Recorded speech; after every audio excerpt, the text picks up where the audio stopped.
చిట్టి చిట్టి కథలు. చిట్టి చిట్టి కథలకు స్వాగతం. ఈరోజు మనం చెప్పుకోబోయే కథ ఏనుగుల దాడి కుందేళ్ల సమయస్ఫూర్తి. కథ చెప్పే ముందు ఒక పొడుపు కథ చెప్తాను, విప్పండి. కాళ్ళు చేతులు ఉన్నా నడవలేనిది ఏంటది? సమాధానం కథ చివర్లో చెప్తాను. ఇక కథలోకి వెళ్దామా? అనగనగా ఒక సంవత్సరం వానలు లేక అడవిలో ఏనుగులకు తాగే నీరు కరువై చాలా ఇబ్బంది ఎదురైంది. నీటి కోసం వెతుక్కుంటూ ఒక సరస్సు చూసి ఏనుగులు పరుగు పరుగున వెళ్లి నీళ్లు త్రాగటమే కాదు, హాయిగా స్నానాలు కూడా చేశాయి. ఏనుగులు పరుగున రావడంతో చెరువు ఒడ్డున నేలలో ఇల్లు కట్టుకొని నివసిస్తూ ఉన్న కుందేళ్లు భయపడి పరుగు లంఘించుకున్నాయి. ఆ పరుగులాటలో కుందేళ్లు ఏనుగుల కాళ్ల కింద పడి కొన్ని నలిగిపోతే కొన్ని చచ్చిపోయాయి. పాపం, చచ్చిపోయిన కుందేళ్లను చూసి మంత్రి కుందేలు రాజు కుందేలును కలిసి, మహారాజా, అనుకోని ఆపద వచ్చిపడింది. మన చెరువు మీదికి ఏనుగులు దాడి చేశాయి. బలమైన ఏనుగులు అడ్డు ఆపు లేకుండా మన కుందేళ్లని ఇష్టం వచ్చినట్టు తొక్కుకుంటూ నీళ్ల కోసం పోతున్నాయి. ఏదైనా మంచి ఉపాయంతో వాటిని ఇక్కడి నుండి తరిమి కొట్టాలి అంది. బలవంతులైన ఏనుగుల్ని బలహీనమైన కుందేళ్లు ఎదుర్కోవాలంటే ఇక్కడ బలంతో కాదు, బుద్ధి బలంతోనే ఎదుర్కోవాలి అని అన్నది రాజు.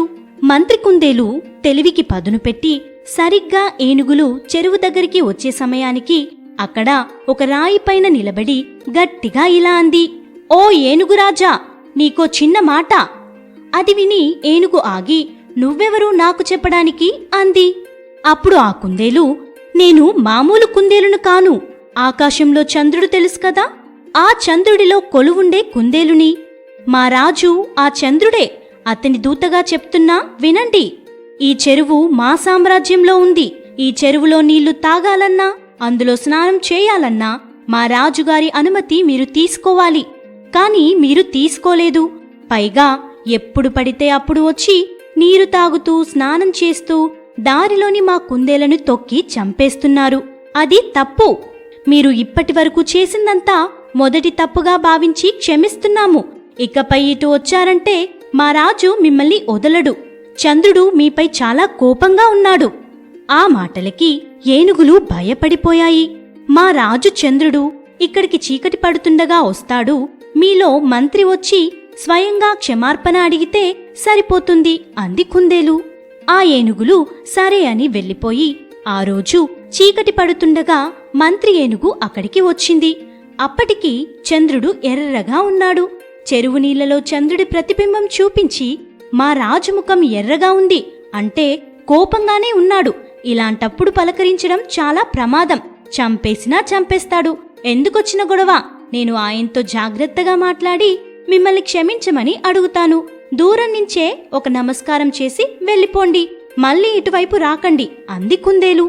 నీటిలో ఉన్న చంద్రుడి ప్రతిబింబానికి ఒక నమస్కారం చేసి మళ్ళీ ఇటు రాము అని చెప్పి వెళ్ళిపోయింది ఏనుగు. ఈ కథలోని నీతి ఏంటి? దేహబలం లేకపోయినా బుద్ధి బలంతో గెలవచ్చు. మీరు చాలా చక్కగా కథ విన్నారు. మరి పొడుపు కథ సమాధానం కుర్చీ.